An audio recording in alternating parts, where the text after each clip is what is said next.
Hello everyone, welcome to and welcome back to my channel Book Time with Elvis with me, Mark. I hope very much you're doing well. Hopefully the picture quality is better.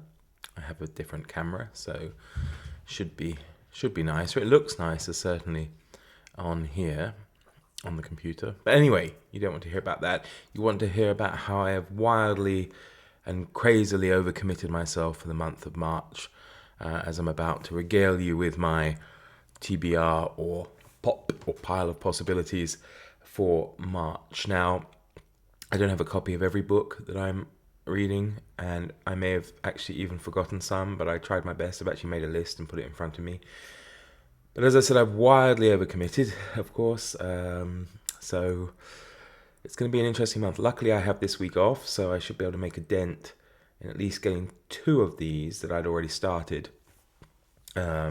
maybe knocked off, hopefully. So the ones I've already started, which will go into March because I haven't finished them yet, is Ivan Goncharov's The Same Old Story, which I am thoroughly enjoying. It's excellent. It's very well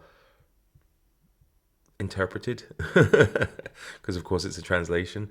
I'm guessing, I have no idea obviously what the original's like, but the translator of this, Stephen Pearl, he's wonderful. He's making it very readable, and it's just good fun. Yeah, I have to say the conversations between young Alexei and his uncle are fantastically entertaining. I'm thoroughly enjoying it. And another one I've already started, which I'm doing with Summer from Sterling Reads and Sean D. Standfast, is Honoré de Balzac's Lost Illusions, which is quite big, but it's also extremely good and very entertaining. In fact, I do feel there is some similarity between the two.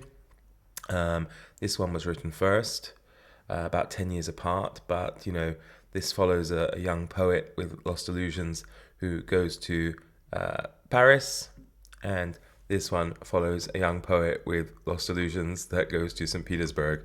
So, I'll have to wait till I finish them to see just how similar they are, but they are both excellent reads. So, with regards to... actually, I suppose I should say I'm still continuing this one, but this one is going to take me the whole year because it's part of the Historathon event, the year-long reading event hosted by Vin from Revenant Reads and a slew of other wonderful co-hosts, of which I count myself lucky to be part of.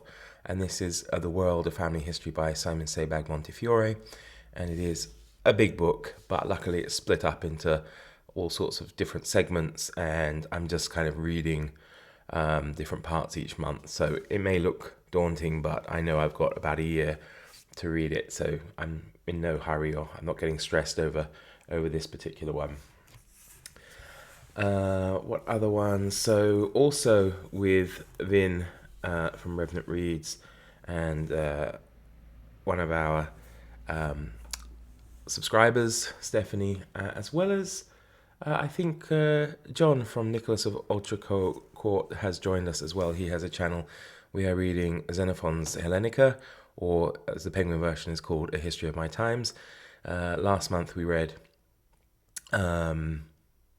Anabasis, or I think it was the Persian expedition in the Penguin one, and that was great fun, really enjoyable. By all accounts, this is supposed to be drier, but we'll see. I'm looking forward to it anyway. And sticking with the Greeks, I am reading the Oedipus cycle. So Oedipus Rex, Oedipus at Kolonos, and Antigone. Shelley Swearingen mentioned that she was going to read it, and I said, okay, you've given me the excuse to read it as well. So I'm not sure how much we're actually going to be kind of reading it together, or whether we're just doing our own thing, but it's given me the excuse to read it. And the Black Hearts Book Club pick of the month. It's a book club hosted by Carrie from Very Literary Carrie, and the co-host this month is Sean D. Standfast, is Dashiell Hammett's The Maltese Falcon, which I did read back in September, and I did enjoy it. And I'm thinking of just rereading it because I have big FOMO and don't want to miss out. Although if I haven't the opportunity, then this will probably be the one that suffers because it is quite recent in my reading, time. So we'll see what happens with that. And the last of the books that I've got is for me at least, no disrespect to any of the others, is the main event, because this is the one that I had planned on reading before all these other things cropped up. And, it's a kind of combination, I suppose, of March Mystery Madness and March of the Mammoths. And it is a mammoth almost 2 times over. It is Eugène Sue's The Mysteries of Paris, which served as one of the inspirations for Les Miserables. It is a brick, and when I look at the other books that I've got to read as well, I'm really thinking I've made a mistake, but there's only one person to blame, and that is me. So there we go. And I'm not even finished because I have also joined in a couple of other reading events, and they are the Hornblower series, which is hosted by Faith from Faith and Books and Mark Richardson from Richardson Reads. So we'll be reading the 3rd installment of the Hornblower series, which is Hornblower and the Hotspur. But they're good fun, and you could probably knock one out over the course of a weekend, so it's not too bad. And also I'm in the Sackett's reading group, which is hosted also by Mark from Richardson Reads. And this month will be the 3rd in the series, The Warrior's Path. Again, good fun, and it shouldn't take too long to read. So all being well, by the end of the first week, by the end of this week and the first week of March, I hope at least to have completed the Sackett's, Hornblower, Lost Illusion, and The Same Old Story, and made a start on Mysteries of Paris, The Oedipus Cycle, and Hellenica. But there is still one more to go, because I completely forgot. Of course, I'm in the Gothic Horror Book Club, again hosted by Vin from Revenant Reads, and I was reminded that this month we had agreed to read Private Memoirs and Confessions of a Justified Sinner by James Hogg, and it's also quite short. I believe it's around 200 pages, so again, it could be manageable. So I guess, maybe part of the fun of watching this will be watching me fail. But I have to say, I've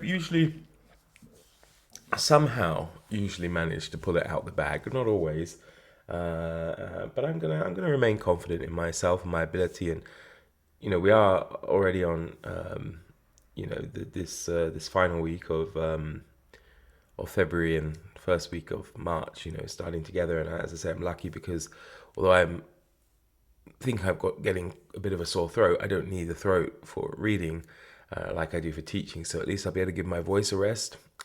Well, apart from talking to you guys, of course, and get a handle on what needs to be read. As I say, I'm sure I've probably left out something, and if I have, and I'm supposed to be doing it with you, then I apologize. Just remind me, and somehow we'll work it out.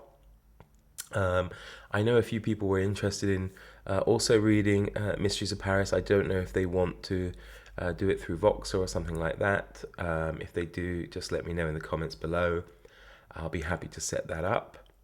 Otherwise, I guess we'll just communicate through the comments as normal, as the videos are released throughout the month of my progress with that book, which I'm really looking forward to. I've heard mixed reviews regarding the Mysteries of Paris.